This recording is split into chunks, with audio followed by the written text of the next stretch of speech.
Chargers. Touchdown, UCLA. With USC great and NFL stud, Frosty Rucker. The Trojans back in front. And LAFB founder Ryan Dyrud on the Believe Podcast Network and LAFBnetwork.com. This is your destination for Los Angeles football. What's up, Los Angeles football fans, and thank you for tuning in to another episode of the LA Football Podcast. I'm your host, Ryan Dyrud, here on the LA Football Network, always on the Believe Podcast Network, and we got a lot to get into. We got a lot of storylines to get into from this past weekend, from this past 24 hours. We got the Kenny Young trade with the Rams. We have some new coaching search news with USC. We have a tough loss for UCLA and kind of what the state of the program is after that. Chargers coming off a bye. We have some acquisitions there, what to look forward to as they prepare for their next game. So we got a lot of stuff to get into. It's never boring covering these LA teams. That I will say. And I'm glad for that, because if it was boring, you guys wouldn't want to listen, obviously. So, I got to tell you guys first, right off the bat, about this event. If you listen to last episode, you know about it. Really want you guys to sign up and come. We're doing for the Rams game, November 7th against the Titans, and also for the Chargers game, November 21st against the Steelers. We're hosting a party, essentially, at Golden Road Brewery in LA, where we're doing a live recording there. For the Rams game, it'll be myself with Nick Vespi of the Rams Brothers and potentially a special guest. Doing a little show there, hanging out, watching the day games, and then we're taking a party bus to SoFi Stadium for the Rams-Titans game. Way to just get involved, have some fun, meet some new members of the Ramley, and then, like I said, on the 21st, we're doing it for the Chargers as they play the Steelers. Same thing. Be myself with the Chargers Unleashed guys, so Dan and my buddy Jake, and then also the director, for those Chargers fans out there that know him, is coming with us, going to hang out on set at Golden Road, and we're going to do a live show there as well. So, and then take a party bus from Golden Road to SoFi Stadium and back. It's a return trip. It's going to be a lot of fun. A good way. We have tickets up on the site. I'll have the link in the description below. But your ticket gets you round trip ride on the bus, gets you free beer from Golden Road, gets you a subscription to the LA Football Network for 6 months, which we're doing subscriptions. We're not hiding content. All of our content's gonna be free still moving forward. But it's going to get you exclusive access to giveaways, to events when we do this, to meet and greets, to tailgates, as we continue planning that out throughout these next months. So it gets you access to that. And then it's also going to give you a 25% off discount to any of our merchandise, which has got some cool stuff going on in there. So make sure to go to LAFBnetwork.com or just look at the link in the description for these events. Rams game, that's in 2 weeks. November 7th, that's coming up. Spots will go fast, so reserve your spot today. Looking forward to it. As always, show is brought to you by BetOnline.ag. Anybody want some money out there? If you listen to the Rams brothers, you got Nick's picks. He's been on fire. I think he's been on a good one with his selections. I don't really give you guys much betting advice because I feel like I know football, but I just don't trust myself in the betting realm. I still do it. Still bet on BetOnline every weekend.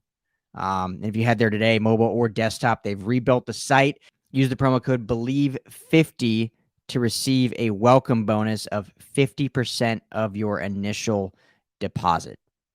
I say it every week. It's free money. If you haven't done it yet, betonline.ag, promo code BELIEVE50. That's BLEAV50. You're going to get, if you put $100 in, you're getting $50 free cash. Might as well. Rams are playing pretty damn good. Bet on the Rams. Chargers are playing pretty damn good too. Throw some money in the Chargers. USC and UCLA, I don't know if I'm putting my money on them yet, especially not USC, but the schedule gets easier for them, so that's good. But anyway, head there today, use that promo code, get a welcome bonus, and have some fun, make some money, hopefully. Never know. You never know what you can get. Like I said, we got a lot of storylines to get into on this show, and I'm just, you're stuck with me for about an hour. Hopefully you enjoy it. No guests for today's episode, but we'll have plenty for our next episode later in the week. But because I just, I was trying to get on here earlier today. Daughter wasn't allowing me. Got her down to bed. So now we're out in the family room. As you can see, a little different backdrop for me. Testing it out, seeing how it looks. I don't love the lighting, but it was a quick change for the setting. So we'll see how it goes. But we're gonna do Rams first. Then we're gonna go UCLA. Then we'll go Trojans. We'll end with some Chargers talk at the end. So for those of you that want to skip around or whatnot, hopefully want to listen to the whole thing. We got to get into the Rams because I was at the game on Sunday. Had a blast. Those of you for the Ramley that I met and saw, awesome time. Dude, I've been to Rams games obviously since they've been in LA a bunch. And then since they've been at SoFi, I went to the Rams Chargers preseason game, but I hadn't yet been to a Rams regular season game. Tailgate kicks ass. I mean, that's a great tailgate. It is huge. When you're looking online and you see that only the pink lot allows tailgating, just seeing that online, you're kind of like, oh man, it's probably like a small little section or whatever. Like, why don't they allow it in the whole stadium or the whole parking area around the stadium? But it's a huge parking area, huge tailgate area. It's so cool. And you can park anywhere. For those that haven't been yet, if you're listening, you can basically drink anywhere. Like, no one's going to stop you from drinking. You just can't, like, if you park in the purple lot or the orange lot or the brown lot, you just can't park there and then whip out like a barbecue and a TV setup and a tent. You can still have a beer by your car. No one's going to stop you there. That was kind of something I didn't know for sure about when I first got there. But yeah, that's totally fine. But you go to the pink lot, and that's where you have all the easy ups, lawn games, barbecues, people with TVs, with DirecTV, with the morning games on beforehand. So that's what that means by the tailgate only lot. And it's awesome. That you have all your Rams booster clubs that are there and set up. So it was so much fun seeing a bunch of you there and getting to say hi and, having a couple beers with. We were there with Golden Road with our Who's House, their Who's House Blonde Ale, which is great. Loving that we're working with Golden Road again. So shout out to them. Like I said, we're doing the event at Golden Road. They're giving us beer at these tailgates. So make sure to check out Golden Road. But so it was a lot of fun. But this game itself was interesting game. I know a lot of people were concerned. You play an 0-7 Lions team and you win by 9 and you're losing going into the fourth quarter. And you get those people saying, this isn't a playoff team. This isn't a Super Bowl team. Playoff team, yes. This isn't a Super Bowl team. If you can't go out and blow the doors off an 0-7 Lions team, not a Super Bowl team. I get that sentiment, and I know I'm always a glass half full guy. But when you look at the Lions, I had Dave Burkett on from the Detroit Free Press to preview the game. And, they're in a rebuild. They have their deficiencies. Jared Goff hasn't played very well.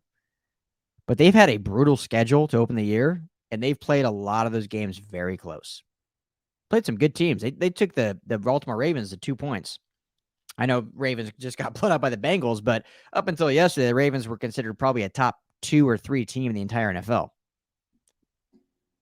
Lions took them to 2 points.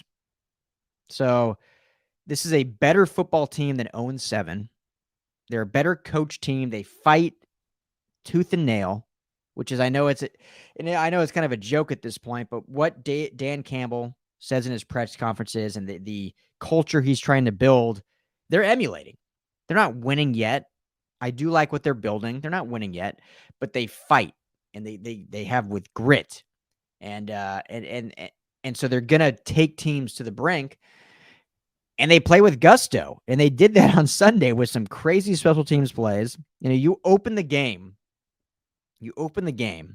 with a fake punt and then an onside kick and then another fake punt.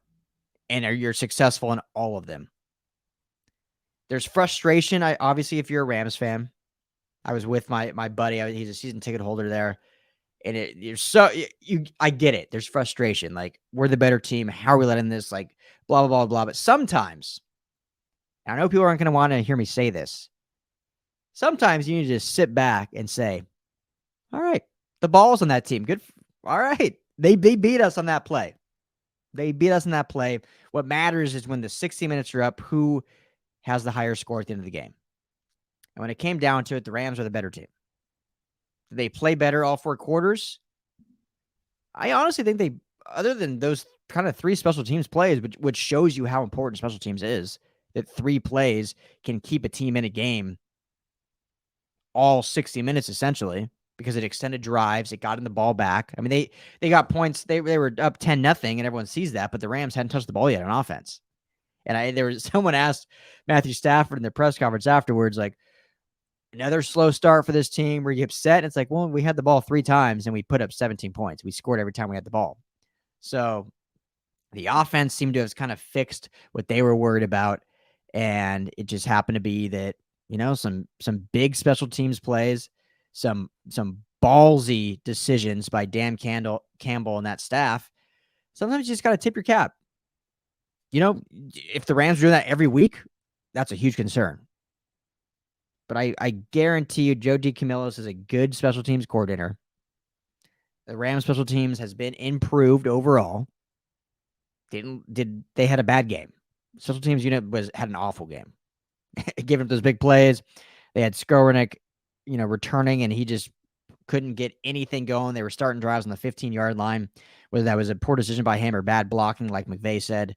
Either way, didn't look good. But overall, the team came out and won.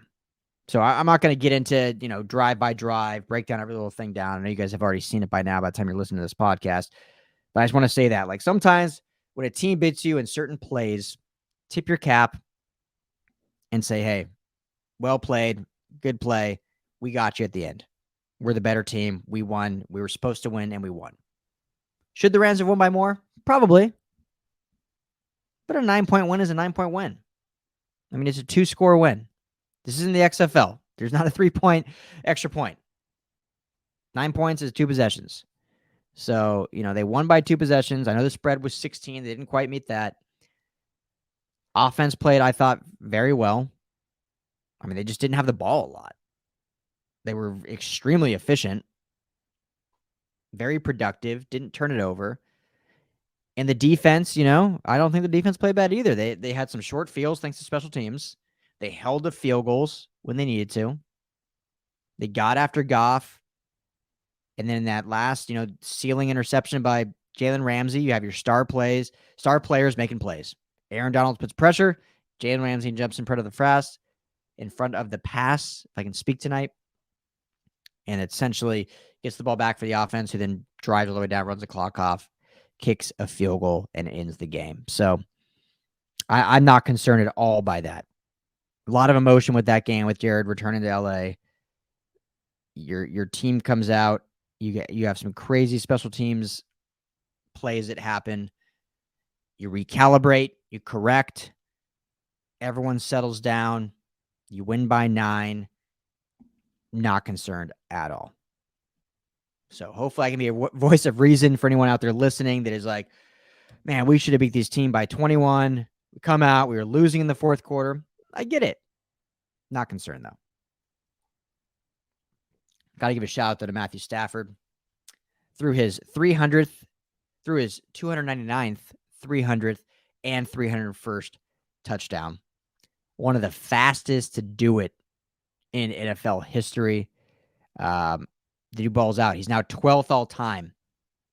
12th all time, surpassing John Elway, who, if anyone knows me, I think John Elway is a top 3 quarterback all time. I know statistically now he's falling down the ranks statistically because all these guys are just playing to their late 40s.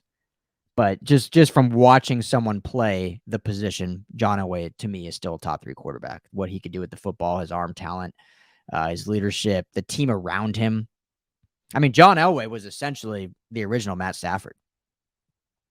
And I'm not taking anything away from Stafford, but John Elway had the level of talent as Stafford and went to 5 Super Bowls, before he got, obviously, then Terrell Davis and Shannon Sharp and these other guys, and they went and won 2.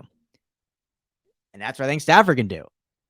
He had that talent, wasn't able to do it, get him over the hump in the playoffs. Now he has this Rams talent. I can see him winning 2, 3, 4, 5 Super Bowls. All right, let's not do the whole Miami Heat. Not one, not two. But Stafford, now that he has a talent, can do that. I think that's how special of a quarterback he can be. I still think Elway overall is a better quarterback when I just watch them play the arm talent. But Stafford has a lot of similarities to Elway. I think Elway was a little better with his legs than Stafford is, but Stafford's very mobile. You know, he can escape the pocket. He can move in the pocket. A lot of things I talk about a lot, I try to in the show, is you don't have to be Lamar Jackson to be mobile. Lamar Jackson is a freak athlete, the best athletic quarterback we have in the NFL right now.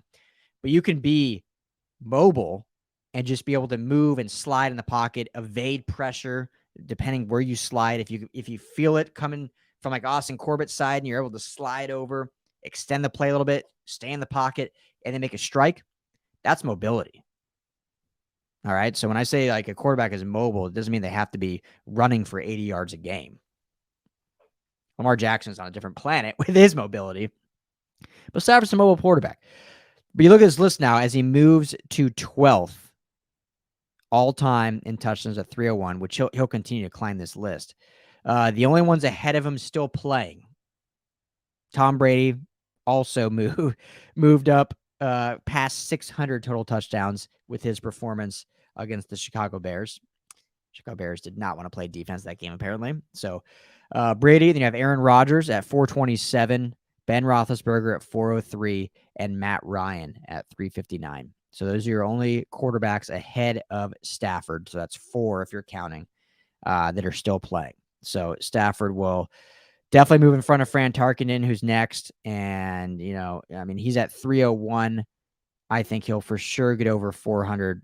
Probably could even flirt with those fives if he can play to his 40, you know, another 7 years in this system, if him and McVay continue on this trajectory. So shout out to him. A lot of love. One thing I got to ask this, and hopefully you guys will comment. Hit me up on Twitter at Ryan Dyrud, LAFB, or you can just comment below wherever you're listening, if you're on any podcast platform or if you're on our YouTube page at LAFB Network. Dan Marino. Dan Marino, phenomenal. Obviously, Hall of Famer. 7th all-time in touchdowns now. He held the record forever. And one by one, everyone kind of passed him after he retired. But it was him and Elway. He was 420, and Elway was like 300. And you had Fran Tarkenton at 342. And then it's like everyone else. And then now all this new age, Phillip Rivers, Brett Favre, Peyton Manning, Drew Brees, Tom Brady are one by one passing him. But he was kind of the gold standard for quarterbacks in terms of just statistical categories. Never won a Super Bowl. Went to the playoffs went to the Super Bowl his second year. Never went back afterwards. I think overall, when you talk to anyone, he is still considered top 5, top 6, for sure top 10 quarterbacks of all time. And I'm not saying he shouldn't be. My question is, so here's a guy that is a statistically great quarterback. And I'll get to the eye test later, but statistically great, never won anything in terms of Super Bowls. But then guys like Matthew Stafford, and for those Chargers fans out there, Phillip Rivers didn't either, but that's automatically what comes in the conversation. Well, Stafford's 0-3 in the playoffs. Well, Rivers never played in the Super Bowl. Why is it, though, that Rivers is above Marino now? Stafford's, I think, has definitely the potential to get there. Needs 119 more touchdowns to pass him on touchdowns and yards. I think he can reach as well. But they're not even in that conversation. Obviously, you got to do that. Rivers did. Stafford's got to do that first, get to that threshold. But I just find that interesting. Because to me, they should be in that same conversation. Rivers, Marino, Stafford, Matt Ryan, guys that were statistically great, elevated their team play, won a lot of football games, just could never win the big one. And like I said, I think Stafford's going to before his career's over. But at this point in his career, I just find that interesting. Let me know what you think. And Marino, if you've watched Marino play, like he was a special quarterback. He had special arm talent. But he wasn't like a gifted, crazy athlete. You know, he wasn't John Elway. Statistically better than Elway. I think Elway was a lot better quarterback than Marino. Just what he brought overall. That's not saying Marino was bad. Nowadays, you say anything, this guy was better than this guy, and it's like you're calling that guy bad. Like, no. Marino's great. Elway's great. I just think Elway was better. Did Marino throw 120 more touchdowns than Elway? Yeah. He also threw for like 12,000 more yards. Statistically, he was better. You watch a football game, put on the tape, Elway was better. What he could do with the talent around him, argue that. But anyway, just curious anyone's thoughts about Rivers, Stafford, because they should be in that conversation. I just find it funny that they're not even considered remotely close to top 5, top 6, maybe even top 10. I don't know, depending who you talk to. If you talk to just NFL circles, not like Chargers fans, Lions fans, now Rams fans. Marino, I think universally is considered probably top 5 by most. And I'm curious, I feel like top 5, you would have Brady, obviously, Montana, again, statistically not that great, but because of the Super Bowls, Montana, Manning for sure. And then after those 3, then you get into Favre, Marino, Elway, Rodgers. Rarely would anyone ever say Rivers, Stafford. So, I don't know. Interesting to think about. Last thing about this Rams that we got to talk about today is Kenny Young traded. Shocking trade. Was traded to the Denver Broncos and a 7th-round pick in 2024 for a 6th-round pick in 2024. So you give up a starting linebacker and a late pick for a late pick. A lot of questions surrounding this. I was definitely shocked when it came out. I think Kenny Young has played well. He's not going to be a Pro Bowler or an All-Pro or any means by that, but I think he's the best tackler outside of Jalen Ramsey and Aaron Donald on his defense. PFF has him graded, I think, in the 90s as a tackler. So, I mean, the grading merits what I said. He's not great in coverage. He has deficiencies for sure. But I think he was a good linebacker for this team in a position of weakness, probably overall for this defense. He was one of the shining lights for them. And I thought he continually got better week in and week out. Now, I know they're bullish on their draft pick, Ernest Jones. And I know they want to see him get playing time. Now, in a league where injuries happen frequently, you can't plan for them. These guys were all active. Troy Reeder, Kenny Young, Trevin Howard, Ernest Jones. They're all on the active roster. So it's like you needed to free up a roster spot. But they felt moving him. Obviously, we will see Ernest Jones elevated now. And I'm excited to see Ernest Jones because I liked him. I was good on the draft pick. Wasn't my first choice at that slot, but I didn't hate it. Thought I could definitely play into a solid backer in this defense. But I have 2 interesting thoughts on this move. One being the value they got. Now, I know there's been a lot said that Kenny Young is going to be a free agent at the end of the year. The Rams don't spend money on inside backers. We've seen that. Corey Littleton, how good he was. Alec Ogletree, all these guys, they usually let them go. I know Ogletree they ended up trading, I believe, but they don't spend. So he would have been gone most likely at the end of the year. I get that. But when you're making a Super Bowl run, you have to be damn right about this move. Because if Ernest Jones comes in and craps the bed, you're going to look real foolish for giving up your best tackler on defense and a solid linebacker. I'm not saying that's going to happen, but that's just the reality of it. And the fact that they only got back a 6th-round pick in not this next draft, not the following draft, but 2024. And you're trading a team in Denver who has 8 injured inside linebackers. So they are desperate for a backer. Desperate. They already traded with Minnesota for one, for a higher draft pick and a lesser quality player. And that's all you can get out of it. That's where it surprised me. That like I can unfold the trade and see, okay, you're freeing up some cap space. You're not going to re-sign him anyway. You feel good about Ernest Jones. You might be teaming this up with another move, another big move, which I'll get to here in a second. But the value, all you can get is a 2024 sixth. And you still give up a seventh. So you give up Young and a seventh for a sixth round pick. That's where I'm kind of a little mystified. I like Kenny Young. Liked him as a player, liked him as a leader. I know he had a good locker room presence. I mean, I trust this front office overall.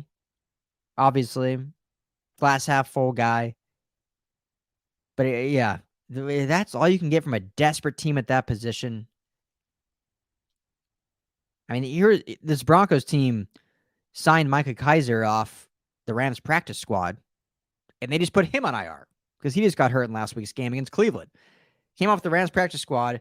The Broncos were so injured, they had to play him against Cleveland, and then he gets injured, and they put him on IR. And all you can get out of them is a sixth-round pick 2 years from now? That's really the only reason why I'm like, obsessed not the right word, but just mystified, confused. I get the free agent next year. I get the belief in Ernest Jones. I get the fact that they're freeing up about 1.5, I believe, million in cap space to couple with the restructure of Rob Havenstein. Maybe they can restructure one more and then go after a big name. I know Miles Jack has been a name people have talked about a lot. I mean, he's making 12, 13 million in Jacksonville, so they're going to have to free up quite a bit to take on that cap. Hasn't played that great either. I think he's a good player. Bring him back to LA. He went to UCLA. Would love to see it. I know that's all on the table and can all happen. But where it comes down to me is just like, that's all you could get? I don't get it. I know Les Snead is a wheeler and dealer, but I think he could have got more out of that. But, you know, it is what it is. Thank you, Kenny Young, for your time here in LA. We appreciate it. You know, we got him in the Marcus Peters trade last year. Came in, and I think when he was brought in, or 2 years ago, excuse me, but when he was part of that package deal, I don't think anyone expected him to be an impact. He was kind of like a throw-in player, developmental guy that was a mid-round pick by the Ravens. Those in LA were like, oh yeah, we remember him from UCLA. He's good at UCLA. And then he ends up winning the starting job. Never let go of it. Even this year, coming into the year after taking Ernest Jones, the thought was it was going to be Ernest Jones and Traven Howard, who was the projected starter last year, got hurt in training camp, missed the whole year. So then he obviously didn't start. Micah Kaiser started, Troy Reeder, among others. Kenny Young ended up taking over that role like partially way through the season. But in training camp, Kenny Young was the best backer in camp. Kenny Young was fantastic. So hopefully it does well in Denver. They certainly need it. It'll be an upgrade immediately there. And, you know, we hope Ernest Jones is what we expect. And, yeah, you know, I know in McVay's press conference, he said this was a financial decision, this move, to free up some space. And I know everyone wants to immediately think, okay, they're making a big move. And hopefully that can happen. You got to remember, too, when you're continually moving guys up and down the practice squad, stuff like that, that cuts into your cap space. So you have to allocate money for that to happen. So part of these moves, the Havenstein restructure, this move could have just been there against the 8 ball. And they're like, look, this is stuff that doesn't get talked about. And I'm not saying this is 100% it. But sometimes there's stuff that doesn't get talked about in the media or that comes to light, but the front office and the NFL, not saying the commissioner, but NFL is like, hey, you guys are up against the cap. Like, you gotta make something happen. So that could have been it too. I think something's going to happen, if I'm being honest with you. I think there's going to be another move to be made before the November 2nd deadline. We have what? Almost a week, about a week, close to a week. I would think so. I don't think it'll be a huge name. I know everyone, like I said, Miles Jack is a name that's being mentioned. They'd have to, I mean, You'd have to get a Matthew Stafford extension and restructure done this week. I mean, there'd have to be a lot of things happening for that to happen, but I could see them bring in another name. I don't think it'll be a backer, though.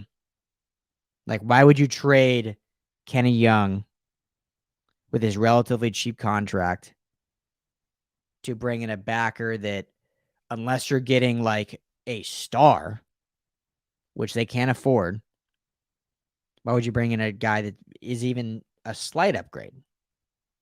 I mean, if it's like a minimal upgrade, it doesn't make any sense giving up draft capital in order to do that. I mean, I guess you figure you get, a sixth in return, but you're giving up a set. Oh, it depends how you look at it. If they bring in anyone, I think it'll be more like a corner in that realm. But if they're able to, I mean, if this could all change if they restructure some more contracts this week and free up a bunch more cap space. Then all of a sudden it's like, all right, here we go. Buckle up. But we'll see. We'll get a bunch more stuff up on LAFBnetwork.com regarding this trade, some potentials. Obviously, if anything breaks or happens, you know where to find the information and analysis. LAFBnetwork.com. Hopefully you check that out. So let's get into this UCLA game, though. Tough loss. Tough loss for these Bruins. 34-31 against the University of Oregon, the 10th ranked Oregon Ducks. I really thought the Bruins had this one. Felt good about it. And in that first quarter, it looked like they did. They 2 quick scores, up 14-0. And then they let Oregon come storming back, take a big lead, fell behind. Then they come storming back, have a last drive with an opportunity to either tie or take the lead. DTR gets crunched in a sack, goes out.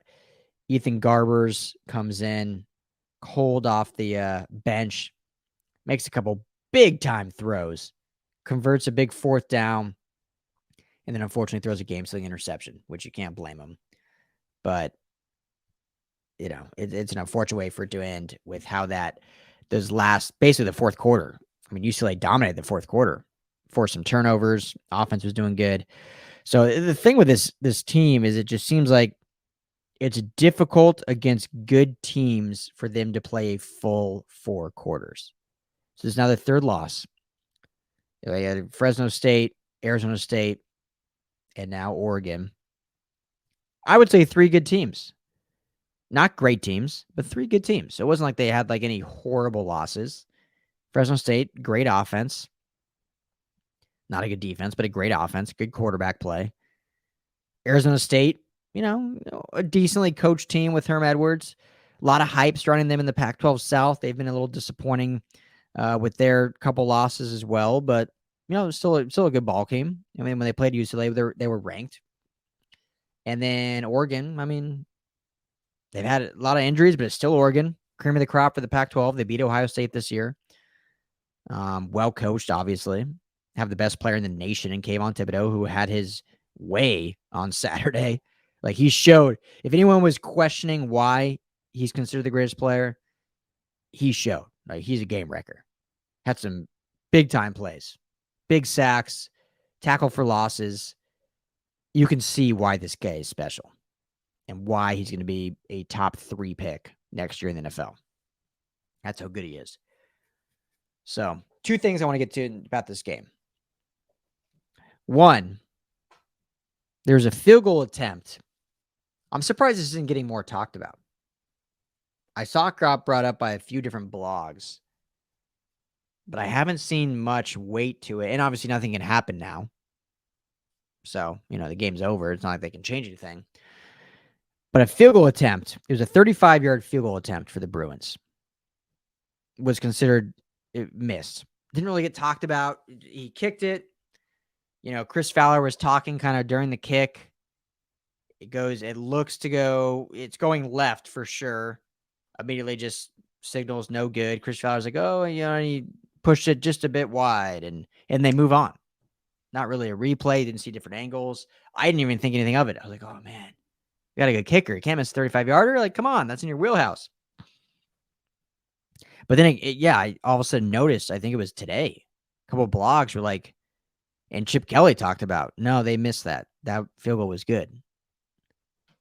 And when a coach usually says that, I know coaches obviously have some bias to them, but no one is going to call out a missed field goal unless it was made.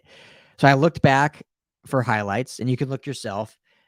The main highlight on like college football's YouTube, it omits that missed field goal altogether. It's not there. So you have to find like a different video that someone posts or whatever. I found one that's an 11-second clip. It certainly looks like it could be good. I mean, it's not like clear as day, like, oh, that's good. But from the angle, you're like, I mean, it looks like it might hook in that left upright. Obviously, that's a huge deal. Bruins lose by 3. I'm not a conspiracy theorist or anything like that, but it starts making you think things like that. Okay, let me say this. If it was good, which I'm not saying it was for sure, but it certainly looked like it could have been reviewed or could have been a missed call. Just putting it out there. I think if it was good, it was just a missed call. I don't think there was any tampering or any something going on with the refs. I think it was just a mistake. But you can make the argument this is a Pac-12 game. The only shot of the Pac-12 making the playoff is Oregon winning out. And even that's a long shot, but that's the only shot. Oregon loses another game no matter who it's to. Yet again, the Pac-12 will not be represented in the playoff. A, you want your conference represented. B, it brings a lot of money, recruits, sponsorships. A lot of things good come from making that college football playoff. So the Pac-12 obviously wants someone in that playoff game. And if Oregon's your only shot, again, I'm not saying I believe this, but you can certainly see maybe there was some talk before to the refs like, hey, if there's anything questionable, maybe err on the side of Oregon. Not saying shave points or do anything crazy, which people could argue this was shaving points. Not saying that. But if there was something where it's like, hey, if there's a knee-jerk decision and it's 50-50 and you really don't know and you have to go one way, let's skew on the side of Oregon. And this kick looked pretty close. No review. Refs didn't even there was no, usually when there's on one upright, you see guys like, hey, you saw it better than me. Like, are we good? They didn't even look at each other. Just immediately, no good.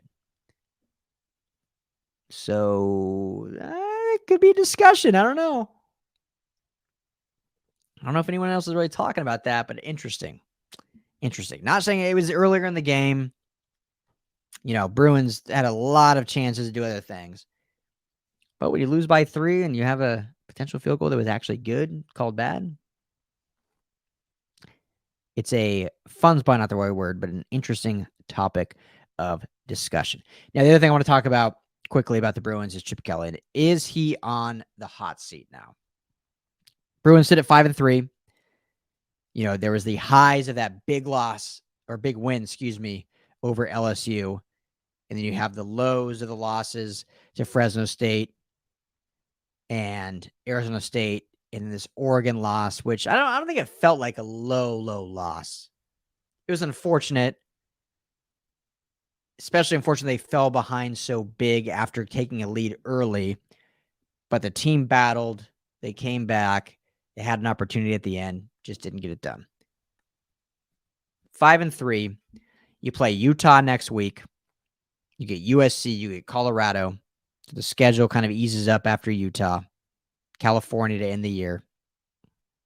So you got 4 games. Let's say Chip loses one more of those.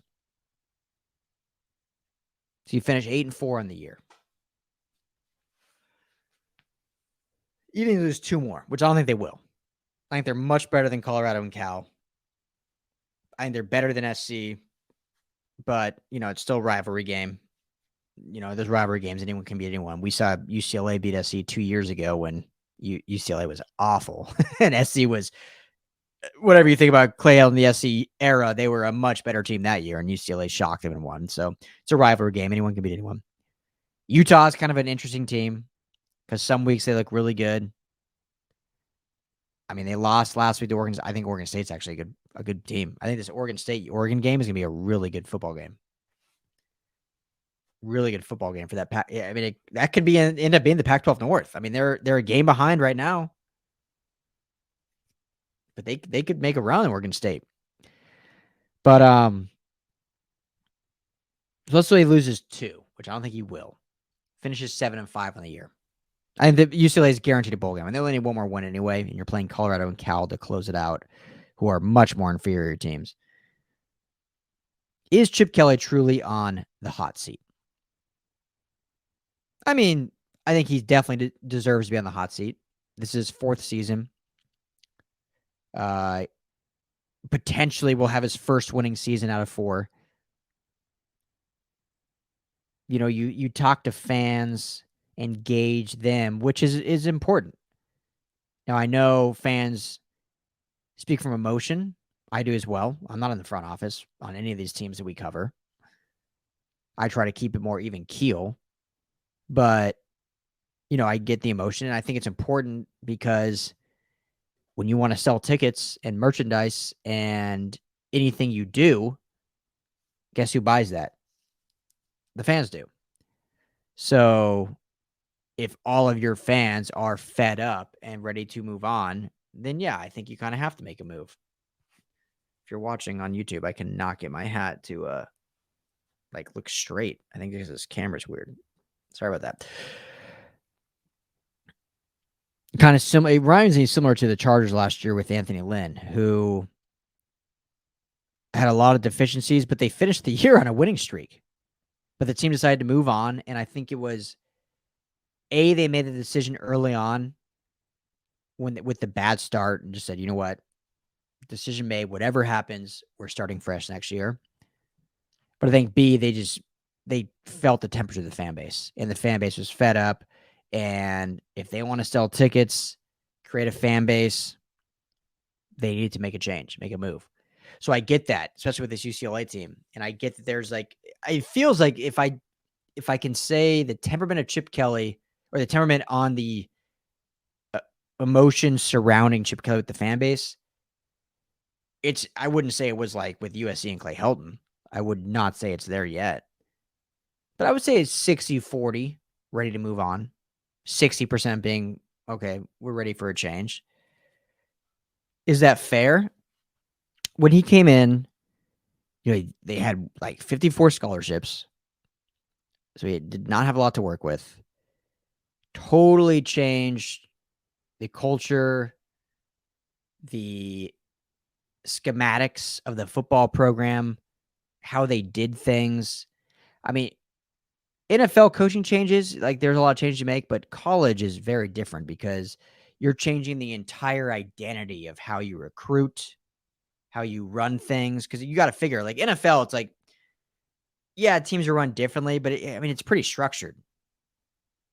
Not saying college isn't, but you get what I'm saying in a second. It's structured in the sense that, okay, we have our work days, practices are from this time to this time. You know, this is our off season, blah, blah, blah. College, you're dealing with student athletes, guys that go to class. So how are we going to get these guys to get the best of their ability? We've got to work around their school schedules, make sure they're good student athletes, getting their grades done, doing stuff outside of football that is bettering them as men. And then also coming to the practice field and bettering them as football players.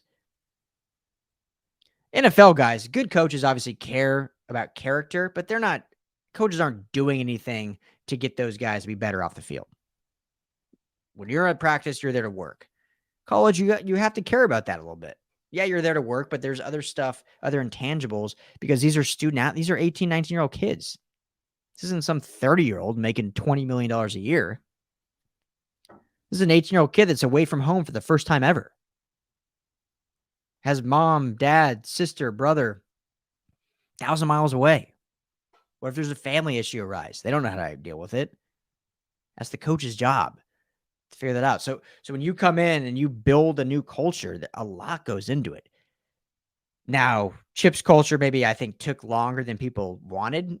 Obviously, we're in year 4 now, and we're potentially having our first winning season. But I think he has built something real and built something good. And I don't think at this point yet it's worth completely just resetting it. Unless you know 100% you're getting someone that is a game changer, name, shock and awe, that you hire this guy and boom, you're selling out stadiums. You're winning right off the bat. Obviously, if that's an option. I don't know if UCLA as a football program is there yet, and I'm going to talk a little bit about that at USC before we wrap the show up. UCLA is, it's a basketball school, and they have some good football history, but they're not like a powerhouse. They're not USC. They're not LSU. It's going to be very hard for them to attract some of these big names. I think Martin Jamond is one of the brightest, not youngest, but one of the brightest young new ADs in college football, and just obviously he's AD for all sports. So I think Martin Jarman brings a lot to the table when attracting a new coach, if that were to be a case. But I still think it's the time now. So is Chip Kelly's seat hot? Yeah, I'd say it's lukewarm. I say if you watch a UCLA game from start to finish, and if you take the emotion out of it, you can see this team is a good football team. Not great, but they play hard. They don't quit. They're never fully out of it.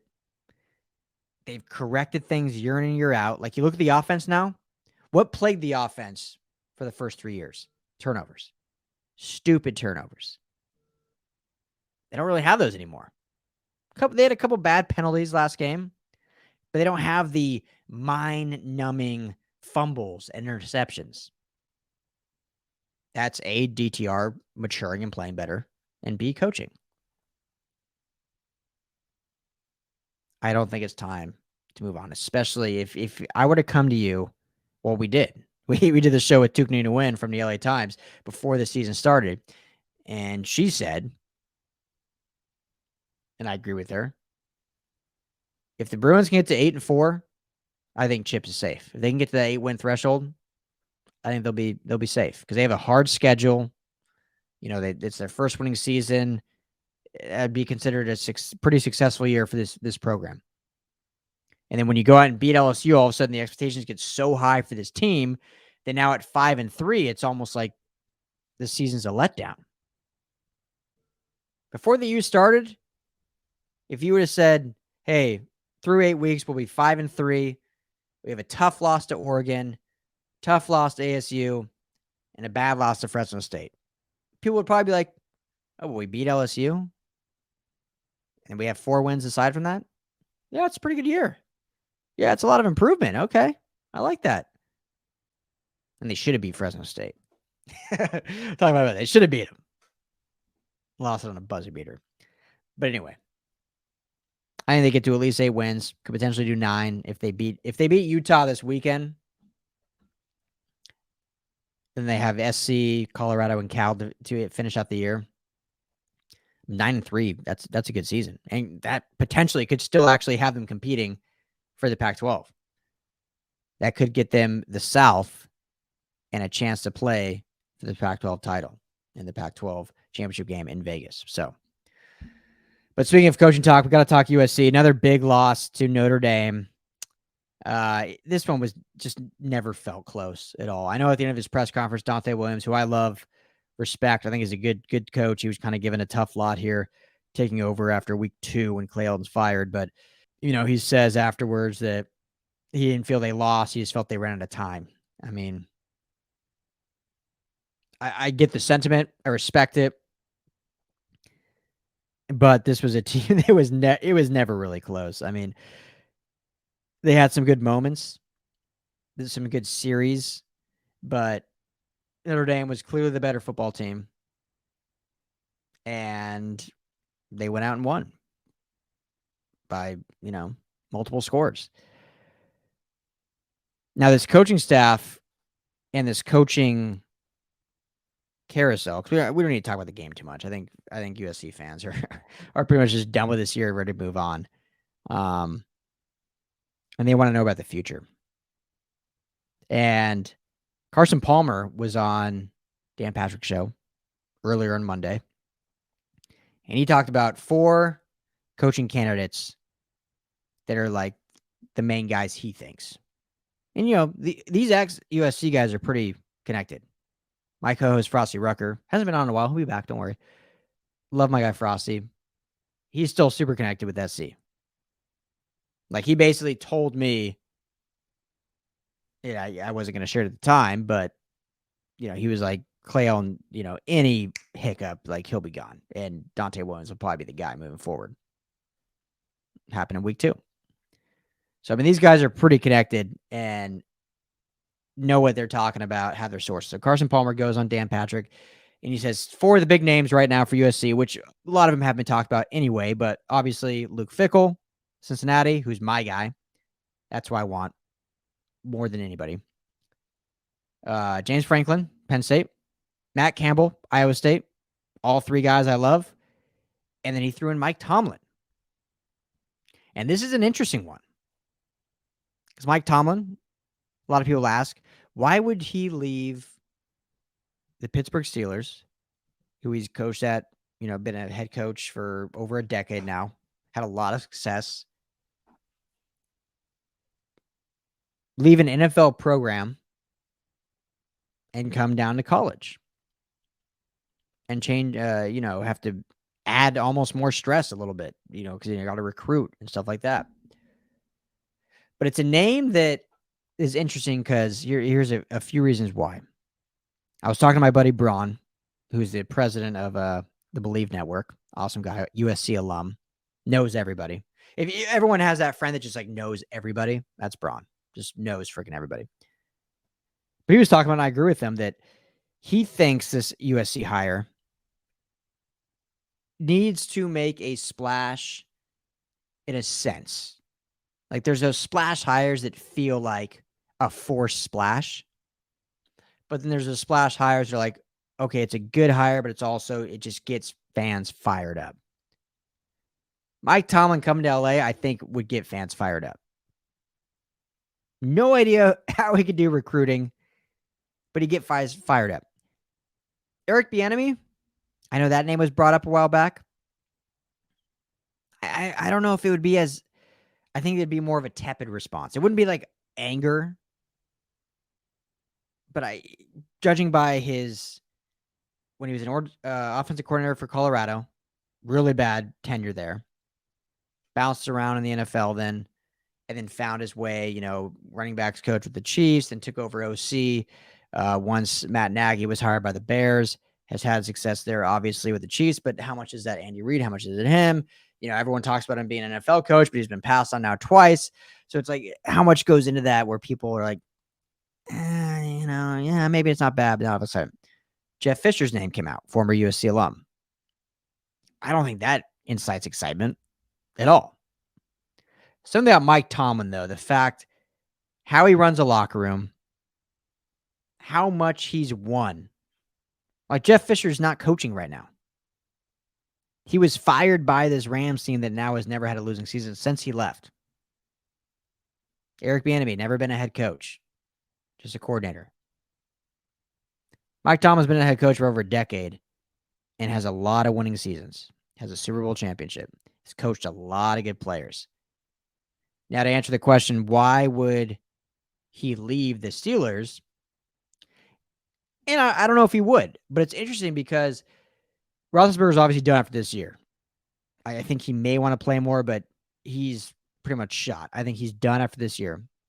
They definitely don't have the quarterback on the roster. So you're going into a rebuild mode. It's very, very difficult. And we've seen it.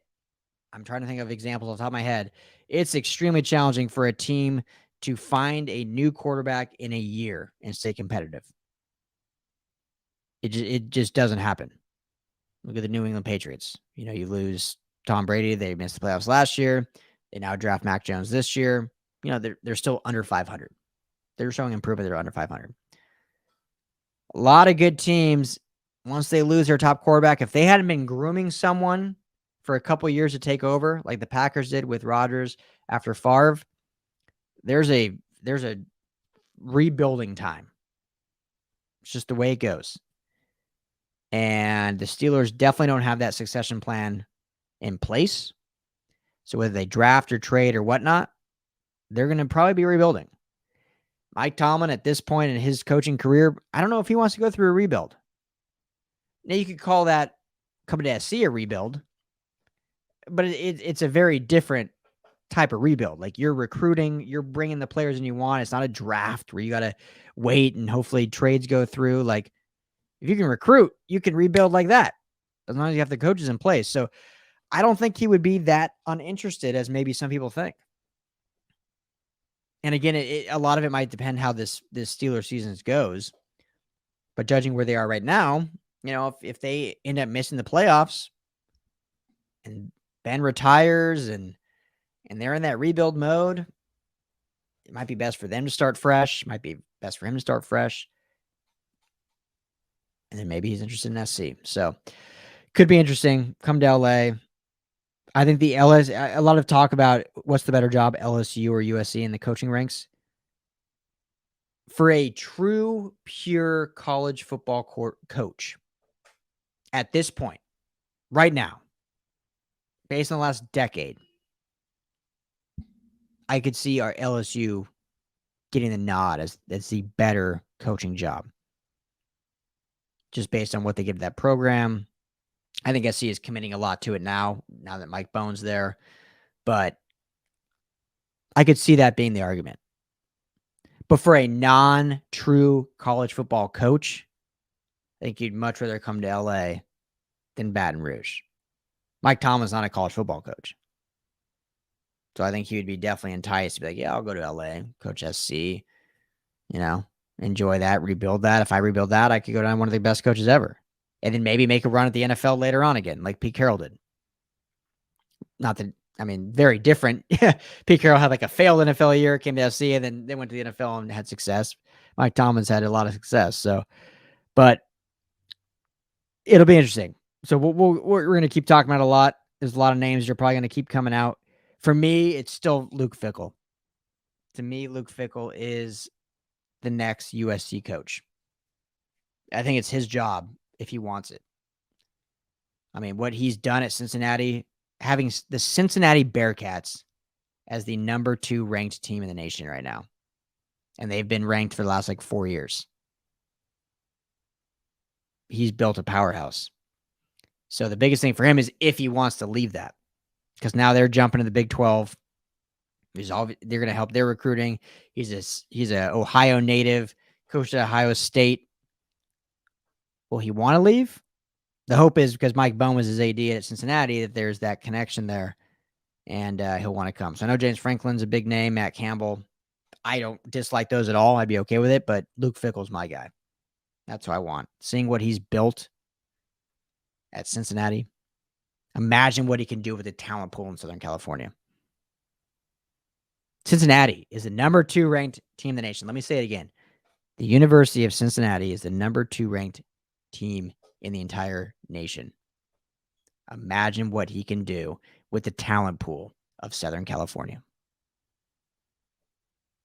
Just think about it. Matt Campbell's the same way. Iowa State's a good team as well. Just beat Oklahoma State. The 8th ranked Oklahoma State team. Iowa State now moves to 5-2. Look what he's built in Iowa State. Imagine what he could do with the talent pool of Southern California. I think that's what you got to look at. And recruiting is huge, and these guys can recruit. So that's the only thing that worries me about bringing an NFL coach. But I think Tomlin would be more of I'm bringing guys in to recruit for me, and I'm just going to be the head coach, the brains, run the locker room, create the culture, run practices. Maybe he's able to keep Dante Williams on staff, who's a great recruiter. So his hiring would be very different than a Luke Fickle or a Matt Campbell hiring. They handle a lot of the recruiting. We'll see. All right, let's wrap up the show with a little Chargers talk. We haven't talked much about them since they were on the bye week, but they are going to be back in action this week. I know Chargers fans are obviously happy for that, as they should be. It feels like lonely when your team has the bye. Like, it's nice because there's no stress, right? Like, you don't have to like on Sundays, it's a stress-free day. You can wake up, have a couple beers, watch some other teams, root for teams to lose. But it's kind of boring. Like, you don't have your team. So and they'll get a home game on Halloween at SoFi against the New England Patriots, who, like I said earlier, are struggling this year, but are looking better. Mac Jones is playing fairly well. But we all know what the Patriots did to the Chargers last year, beating our Bolts 45-0. So there's a lot of sentiment going into this game, I think, to have a good performance and hopefully rebound. And especially after their tough loss to Baltimore. Like, they want to come out and say, hey, we're not a fluke. Like, yeah, we had a bad day at the office against the Baltimore Ravens, but we're a good football team. We have good wins over the Chiefs, who now are looking not so great, over the Browns, who are a little banged up, over Washington. Yeah, they're not that good. But these are some quality wins, especially the time when they happened, because these teams were a lot healthier then. And so they want to come out in this game and prove that, hey, we're a good football team. Just had a bad week. Justin Jones practiced again today. That's huge news. They now have 21 days to bump him up off the IR and put him on the active roster. This is a guy that, they will welcome back with open arms because they have struggled against the run. And Justin Jones is a huge piece in that defensive line to stop the run. So they need him. They need him desperately. And we can tell. Like, we can see it. So hopefully he will be good to go sooner rather than later. Practicing again, like I said, they have 21 days to activate him. I don't think he'll be a go this weekend, but hopefully the next prior. But you never know. Sometimes when they hit that window, they practice and they feel good and come back quick. I thought this was funny. So Keenan Allen missed Monday's practice due to a dental appointment, according to Brandon Staley. No problem. Not calling the guy out. But I find it funny that you had a whole bye week. Like, what were you doing? You couldn't get your dental work done on the bye week? Got to wait till you get back to practice? I thought it was funny. Like, you hear that and you're like, okay, probably he was doing something else. Maybe he had some family stuff or something. And the coach is just saying dental work. Because I don't see why you couldn't do that in the bye week unless something came up, like a crazy cracked tooth the morning of. But anyway, I think it's a non-story. Not at all questioning his commitment, work ethic, anything like that. I just thought that was funny. He's one of those funny stories where you're like, okay, you had a whole week off.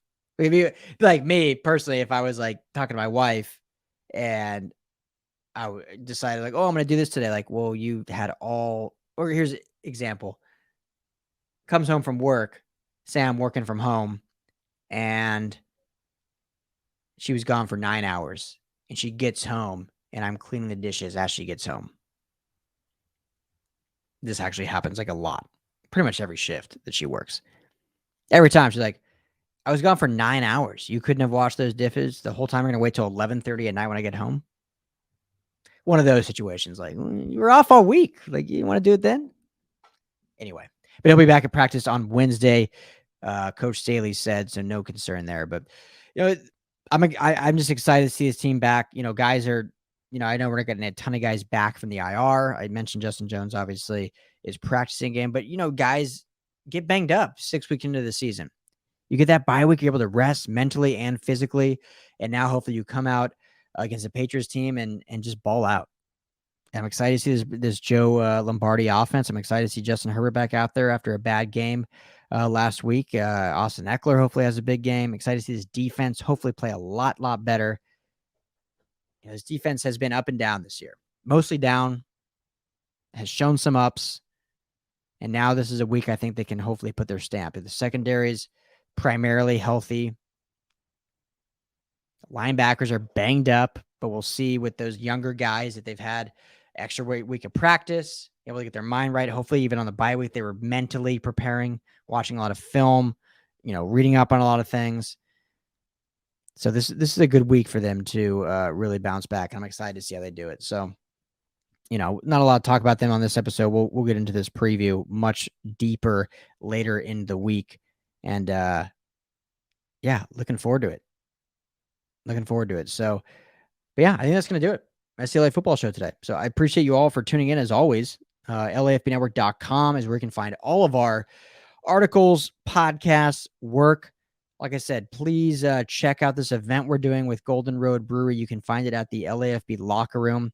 It's the first two there, or just look at the link below. I will provide it, and you can get a ticket there if you want to come hang out with us. Get some free beer, some free merch, and a party bus to SoFi to watch either the Rams or Chargers, depending what game you pick. So subscribe to the show wherever you listen. Hit me up on Twitter at Ryan Darrett LAFB. Would love to hear your thoughts about any of these LA football teams, what you're thinking at this point in the season.